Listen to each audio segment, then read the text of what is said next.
You are still watching Talk Mindanao from the Marco Polo Hotel of Davao. The advantage of Mindanao over Visayas and Luzon has always been highlighted by its significant contributions to the national economy through its strength in agriculture.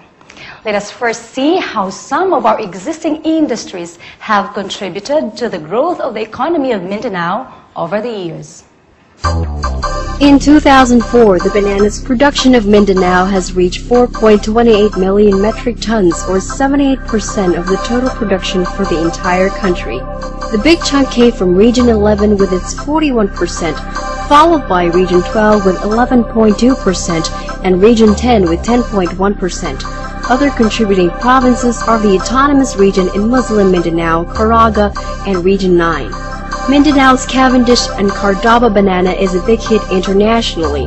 Cardaba bananas are export champions being sent to at least 55 countries.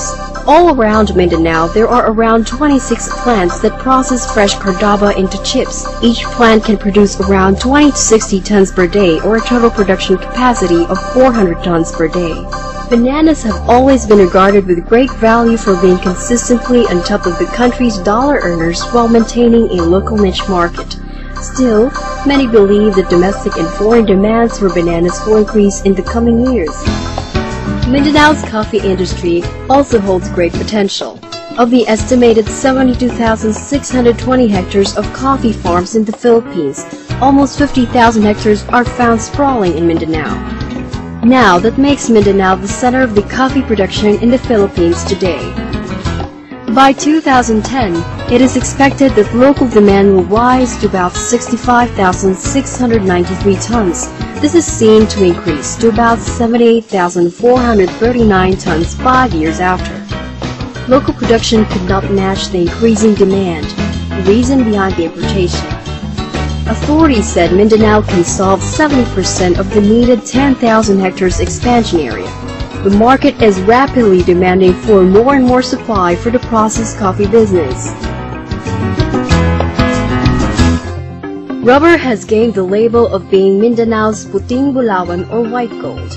In 2004, the exported natural rubber slightly grew to about $34.49 million. Presently, the Philippines is ranked 6th in the world rubber production, trailing behind Thailand, Indonesia, Malaysia, and India. Mindanao is a home to 80,000 hectares of rubber plantations, according to data from the Bureau of Post-Harvest Research and Extension of the Department of Agriculture.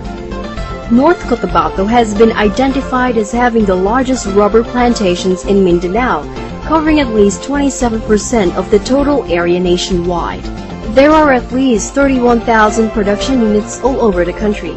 An estimated 75,000 people are employed in the rubber industry. By 2010, domestic consumption of rubber is seen to rise to 250,000 tons from 180,000 tons, with an increase of 15% to 20% annually.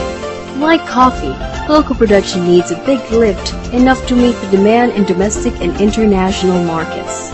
With a high economic return per area, increase in production, the industry can create more jobs and uplift the lives of those who produce it. Meanwhile, the seaweed industry in Mindanao is also yet to maximize its full potential. While comparative production between 2002 to 2003 showed a 2.1% increase, authorities are still gearing to meet foreign demands and maintain its position as the leading supplier of eucuma, seaweed, and carrageenan in the world. About 70 to 80% of seaweed raw materials of the industry are sourced from Mindanao. Majority of seaweed farming families in Mindanao come from Zamboanga Peninsula, Sulu, and Tawi-Tawi. In 2005, a 100 million peso worth of seaweed processing plant was opened in Davao City, a development that came while the government was working on developing at least 300 hectares of seaweed farm in southern Mindanao to satisfy local and international markets. The plant can process 1,000 metric tons of seaweed. Its product will be exported to the United States, Europe, and Asia. According to the Department of Trade and Industry, there are about 200 households in the region that are farming seaweed, but there is still need of comprehensive efforts to enhance seaweed productivity and policy advocacy for it to play a key role, especially in poverty alleviation. are not popular for being friendly. But unknown to many, bees could in fact become man's next best friends. Raising bees or apiculture is slowly becoming popular among enterprising Mindanaoans now. Pharmaceutical companies in countries like Taiwan, South Korea and Japan are currently importing hive products with health-conscious consumers, raising the demand bar for food supplements and cosmetics containing bee products. Bee pollens and bee propolis are sold as natural multivitamins and food supplements for athletes. Beeswax was also used as primary ingredients for furniture polish, cosmetics and school supplies such as crayons. While the royal jelly is mostly used as active ingredients for vitamins and minerals and other health and cosmetic products. Nowadays, the bee venom are also used as cure for some illnesses such as rhinitis, rheumatism, migraines, and other diseases. In the region, one of the most active and most successful bee farmers is Mr. Boy Loyola. He started bee farming in the 80s in his backyard in Panabo, Davao del Norte. Nag-start ako ng beekeeping 1980. So, through yung mga Peace Corps volunteer. Kasi na-introduce dahil noon marami akong alaga, mga hayop. So, yun ang pinofocus namin ngayon dahil nakita na ang malaking potensyal ang beekeeping sa pangangailangan ng tao. Financially, parang livelihood. Pangalawa, yung produkto niya. Kung may bees ka, parang may maliit na butika ka na, andun lahat ng gamot. Lalo na ngayon, nabalik herbal tayo ngayon. So, ang produkto ng bees, halos nandun na lahat. Loyola also trades bee colonies as natural pollinators to growers of mangoes, coconuts, and other food crops. The use of bees as pollinators, they say, result in better yield. Sa ngayon, maraming nagre-rent sa akin ng bees for pollination purposes. Katulad sa mango, coconut, anong mga prutas. Dahil walang mangyaring prutas kung walang tamang pollination.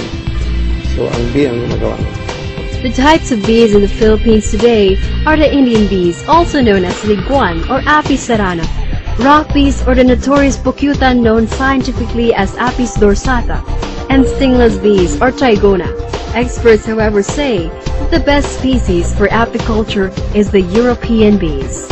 With a growing consciousness for the potential of apiculture as a good source of livelihood, the University of the Philippines Mindanao in Mintal, Davao City introduced apiculture as a special product of the university.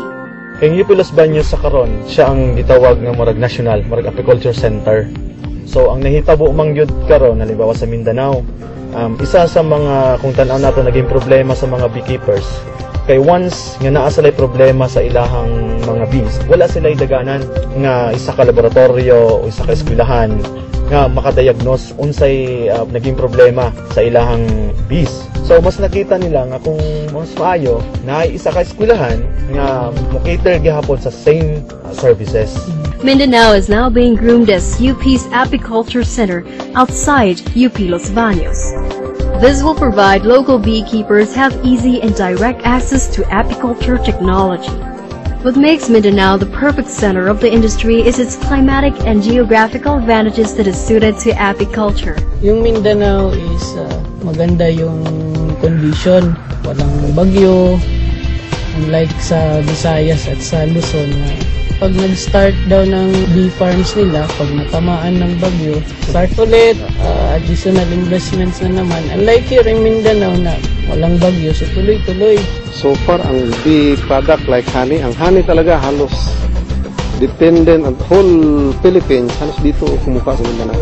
Sa ngayon lang, kami mga beekeeper sa Mindanao, ang number one consumer namin sa produkto ng bees is yung beekeeper ng Visayas sa Luzon.